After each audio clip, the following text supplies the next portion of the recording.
Hello everyone, मैं हूं आशीष और आप सभी का स्वागत करता हूं हमारे चैनल गेट माय यूनिवर्सिटी पे। आज मैं आप सभी के साथ में डिस्कस करने वाला हूं कर्नाटका नीट पीजी के बारे में। कर्नाटका एक ऐसा स्टेट है जहां पे सिर्फ यूजी ही नहीं पीजी के लिए भी काफ़ी डिमांड होती है। इसके पीछे कई रीजंस हैं। Number one, affordable fee structure है। Number two, number of seats काफ़ी ज़्यादा हैं। और नंबर थ्री, एक बेहतर क्लिनिकल एक्सपोजर के लिए लोग यहाँ पे प्रेफर करते हैं। बट क्या सारे कॉलेज में एक तरह की क्लिनिकल एक्सपोजर देखने के लिए मिलती है? तो आंसर है नहीं। आपको कॉलेजेस सिलेक्शन से पहले बहुत सारी चीज़ों के बारे में ध्यान रखना है। आपको जिस डिपार्टमेंट में एडमिशन लेनी है उस डिपार्टमेंट में क्या optimum number of patient inflow है, जो कि आपके लिए बहुत ही इंपॉर्टेंट फैक्टर होता है। तो इन सब चीज़ों को ध्यान में रखते हुए ही आप कॉलेजेस को ऑप्ट करिएगा।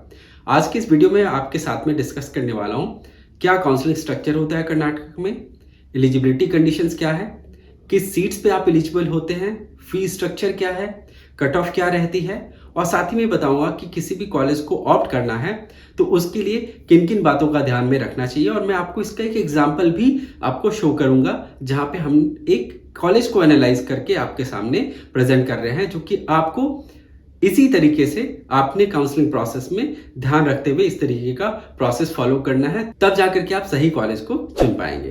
तो इस वीडियो को आखिर तक जरूर देखिएगा और पसंद आए तो हमारे चैनल को लाइक, सब्सक्राइब, शेयर करना मत भूलिएगा। कर्नाटका नीट पीजी काउंसलिंग को कंडक्ट कराया जाता है कर्नाटका एग्जामिनेशन अथॉरिटी द्वारा, जिसकी फॉर्म फिलिंग आप ऑनलाइन मोड पे कर सकते हैं। यहाँ पे आपको जो पार्टिसिपेशन है वो है 50% गवर्नमेंट की सीट्स का, 100% प्राइवेट की सीट्स का, और कुछ डीम्ड यूनिवर्सिटीज की भी सीट्स का शेयरिंग है स्टेट की काउंसलिंग बॉडी के साथ में, जो कि आपको यहाँ पे एक यूनिक स्ट्रक्चर देखने के लिए मिला सीट मैट्रिक्स का, जो कि किसी और स्टेट में इस तरीके का स्ट्रक्चर नहीं देखने को मिलता जहां पे डिम्ड को भी इंक्लूड किया जाता हो। अब मैं आपको बताता हूं कि गवर्नमेंट में 26 कॉलेजेस हैं जहां पे 1450 सीट्स ऑफर की जाती हैं। डिम्ड में 11 कॉलेजेस हैं, 1563 सीट्स ऑफर की जाती है। बट इनमें जो एक्चुअल नंबर ऑफ सीट्स हैं जो स्टेट काउंसलिंग में है वो कम है, बाकी की सीट्स एमसीसी द्वारा फिल की जाती हैं। प्राइवेट में 28 कॉलेजेस हैं जहां पे 2522 सीट्स ऑफर की जाती हैं।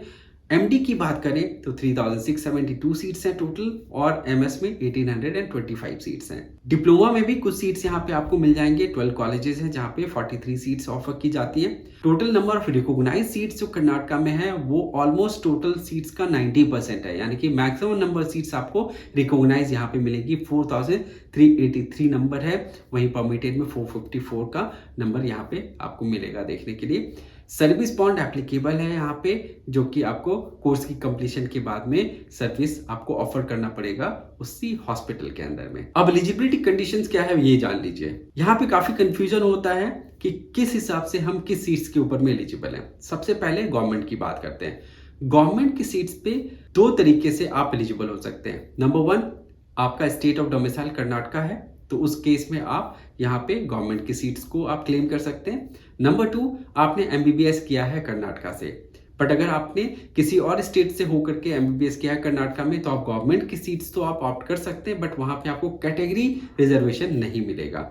यानी कि आप किसी भी कैटेगरी से बिलोंग करते हैं, आपको गवर्नमेंट में जनरल कैटेगरी में ही कंसीडर किया जाएगा।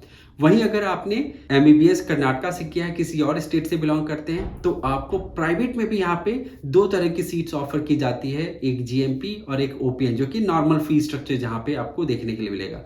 इनमें भी कंफ्यूजन है कि आप कहाँ पे एलिजिबल हैं। तो आप जैसे गवर्नमेंट की सीट्स पे एलिजिबल हो गए थे, यहाँ पे आप प्राइवेट में एक्सेप्शन है, यहाँ पे आप जीएमपी की सीट्स पे आप एलिजिबल नहीं होंगे। अदर स्टेट से आप बिलोंग करते हैं तो आप ओपीएन कैटेगरी की सीट्स पे आप एलिजिबल होंगे। यानी कि जीएमपी सीट्स पे सिर्फ और सिर्फ कर्नाटका डोमिसाइल स्टूडेंट ही एलिजिबल होते हैं। ओपीएन की सीट्स पे सारे स्टूडेंट एलिजिबल हैं जो किसी और स्टेट से भी एमबीबीएस किए हैं तो भी, और कर्नाटका से भी अगर एमबीबीएस किया है तो भी। अदर कोटा की सीट्स पे कोई भी स्टूडेंट एलिजिबल है, बशर्ते यहाँ पे आपको हाई फीस ऑफर की जाती है और काफ़ी लो कट ऑफ यहाँ पे होता है। और कई बार इस सीट्स पे आपको आखिरी के राउंड पे भी काफ़ी निगोशिएशंस भी कॉलेज लेवल पे देखने के लिए मिलता है। एनआरआई कोटा की सीट्स पे ओसीआई या फिर एनआरआई स्पॉन्सर स्टूडेंट ही एलिजिबल होते हैं और किसी भी स्टूडेंट को यहाँ पे ऑप्शन नहीं मिलता है। अब मैं आपको बताता हूँ कि डिपार्टमेंट वाइज सीट्स और कट ऑफ क्या रही थी कर्नाटका में 2022 में, ताकि इसके बेसिस पे आप इस साल की अपनी प्लानिंग कर सकते हैं। यहाँ पे मैंने डिपार्टमेंट वाइज रिकॉग्नाइज और परमिटेड सीट्स का स्टैट्स मैंने शो किया है और साथ ही में उनकी कट ऑफ पे। और कट ऑफ जो यहाँ पे मैंने मेंशन किया है वो ओपीएन कैटेगरी, यानी कि ये वो कैटेगरी है प्राइवेट में जहाँ पे नॉन डोमिसाइल स्टूडेंट पार्टिसिपेट कर सकते हैं और साथ ही में जिन्होंने एमबीबीएस किया है कर्नाटका से बीइंग ए नॉन डोमिसाइल वो भी पार्टिसिपेट कर सकते हैं, और जिन्होंने नहीं किया है वो भी पार्टिसिपेट कर सकते हैं। तो यहाँ पे जो सबसे हाईएस्ट कट ऑफ गई थी वो डर्मेटोलॉजी डिपार्टमेंट में 14,254 का, और वहीं अगर लोएस्ट कट ऑफ देखें क्लिनिकल डिपार्टमेंट में तो 76,160 का कट ऑफ रहा था ऑप्थेल्मोलॉजी डिपार्टमेंट में। तो ओवरऑल अगर आप देखें तो कट ऑफ वेरी कर रहा है जिस हिसाब से डिपार्टमेंट है, जैसे जैसे डिपार्टमेंट की डिमांड आप देख रहे हैं उस हिसाब से कट ऑफ में भी आपको वेरिएशन देखने के लिए मिलेगा। जनरली कट ऑफ यहाँ पे लोअर से मॉडरेट साइड पे आपको देखने के लिए मिलेगा। अब इस साल 2023 में जो एक्सपेक्टेड कट ऑफ है वहां पे आपको 10 से 15% का वेरिएशन देखने के लिए मिलेगा। अगर 14,254 डर्मेटोलॉजी की कट ऑफ रही थी 2022 में, तो आप इस साल नियर अबाउट 15,000 से 16,000 के बीच में आप कट ऑफ एक्सपेक्ट कर सकते हैं। वहीं अगर देखें सबसे लोएस्ट कट ऑफ की बात अगर करें तो नियरली 80 to 85,000 के बीच में अगर आपका रैंक है तो आपको कोई ना कोई क्लिनिकल ब्रांच आपको कर्नाटका के अंदर में लोअर फीस पे मिल जाएगा। अब फीस स्ट्रक्चर बताता हूँ। यहाँ पे अलग अलग टाइप ऑफ सीट है। जैसे गवर्नमेंट की सीट्स पे मैक्सिमम फीस स्ट्रक्चर है 1,13,900 का। वहीं प्राइवेट में जो गवर्नमेंट एडेड सीट्स हैं वहाँ पे 1,02,786 यानी कि नॉन क्लिनिकल डिपार्टमेंट की ये फीस स्ट्रक्चर है स्टार्टिंग। वहीं मैक्सिमम क्लिनिकल डिपार्टमेंट में 7,13,780 का फीस स्ट्रक्चर चलता है। ओपीएन कैटेगरी में भी वेरिएबल फीस स्ट्रक्चर है 11.50 से 12.63 का पर एनम फीस स्ट्रक्चर यहाँ पे ऑफर किया जाता है। सेम फीस स्ट्रक्चर जीएमपी में भी आपको मिलेगा। वहीं एनआरआई और अदर कोटा में फीस स्ट्रक्चर काफ़ी हायर साइड पे, जहाँ पे जो लोएस्ट फीस स्ट्रक्चर है 26,15,000 का और मैक्सिमम है 1,17,15,500 का। तो ये था फीस स्ट्रक्चर। अब मैं आपको ये एक बहुत ही इंपॉर्टेंट एनालिसिस है जो कि आपको काफ़ी हेल्प करेगा कॉलेज ऑप्ट करने के टाइम पे। यहाँ पे मैंने एक कॉलेज को जो सेलेक्ट किया है जिसका नाम है जेजेएम मेडिकल कॉलेज, जो कि दावनगिरी में लोकेटेड है। काफ़ी हाईली रेप्यूटेड कॉलेज है, ओल्डेस्ट कॉलेज भी माना जाता है कर्नाटक में। सबसे हाईएस्ट नंबर ऑफ पीजी की सीट्स यहाँ पे ऑफर की जाती है। इस एनालिसिस का पर्पस यही है कि आपको कॉलेज को किस हिसाब से एनालाइज करना होता है इसके बारे में इनपुट देना, जहाँ पे मैंने कॉलेज को अलग अलग तरीके से एनालाइज किया है। जैसे मैं आपको बता दूं कि 1965 में स्टैब्लिश किया था ये कॉलेज। 1930 बेडेड आपको टीचिंग हॉस्पिटल यहाँ पे मिलेगी। सारी की सारी सीट्स रिकॉग्नाइज्ड है यहाँ पे 249 एज ऑन डेट। अगर कुछ सीट्स अगर ऐड होती है तो वो परमिटेड कहलाएंगी, जिसका स्टार्ट अभी आया नहीं है। मे बी आपकी काउंसलिंग के प्रोसेस के टाइम पे अगर कुछ इस तरीके का एडिशन होता है तो वो मैं आपके साथ में शेयर करूंगा। फीस का जो रेंज है पैरा क्लिनिकल में 2,99,177, ओपीएन और जीएमपी कैटेगरी में 12.63 का मैक्सिमम फीस स्ट्रक्चर है। एनआरआई और अदर कोटा में आपको मैक्सिमम 1,17 लाख रुपीस का फीस स्ट्रक्चर है।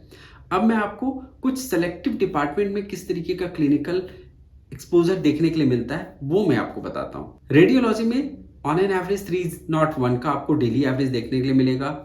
ओबीजी में 279 का, जनरल मेडिसिन में 305, पीडियाट्रिक्स में 289 का, डर्मेटोलॉजी में 151 का। हॉस्पिटल की बेड ऑक्यूपेंसी 90% का ऑन एन एवरेज आपको, तो काफी अच्छा ऑक्यूपेंसी रेट है। टॉप डिपार्टमेंट अगर जेजेएम दावनगिरी की बात करें तो वैसे जेजेएम दावनगिरी में पीडियाट्रिक्स को काफी पॉपुलर माना जाता है, और ना कि सिर्फ कर्नाटका में बट इंडिया में इसका एक अपना पोजीशन है। आपको पीडियाट्रिक्स डिपार्टमेंट में ऑलमोस्ट मैक्सिमम ऑक्यूपेंसी नजर आएगी हॉस्पिटल के अंदर में।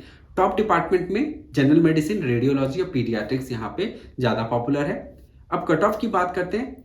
एनेस्थीसिया में 31,042 का कट ऑफ गया था ओपीएन कैटेगरी में। वहीं जीएमपी कैटेगरी में एमएसईएनटी में कट ऑफ आपको देखने के लिए मिला था लोएस्ट का 59,544 का। तो ये था हमारा कॉलेज का एनालिसिस। अब इस एनालिसिस से आपको ये समझ में आएगा कि किस तरीके का क्लिनिकल एस्पेक्ट देखने के लिए मिलता है, कौन सी डिपार्टमेंट आपको यहाँ पे ऑप्ट करनी चाहिए। अब यहाँ पे अगर आप ऑप्ट करना चाहते हैं तो आपके लिए पीडियाट्रिक्स सबसे अच्छा डिपार्टमेंट है जो कि आप इस कॉलेज के अंदर में ऑप्ट कर सकते हैं। रेडियोलॉजी और जनरल मेडिसिन भी काफ़ी अच्छा डिपार्टमेंट है। तो इसी तरीके से आपको अलग अलग कॉलेजेस की एनालिसिस करके अपनी डिसीजन मेकिंग करनी चाहिए। तो उम्मीद करता हूँ कि आपको हमारा ये वीडियो कर्नाटक के ऊपर में पसंद आया होगा, और इस तरह की और भी वीडियोस मैं आपके साथ में शेयर करूँगा अलग अलग स्टेट्स के ऊपर में, जहाँ पे मैं उस स्टेट की एक कॉलेज को एनालाइज करके बताऊंगा और बाकी की जो भी स्टैटिस्टिकल वैल्यूज है वो भी शो करूंगा।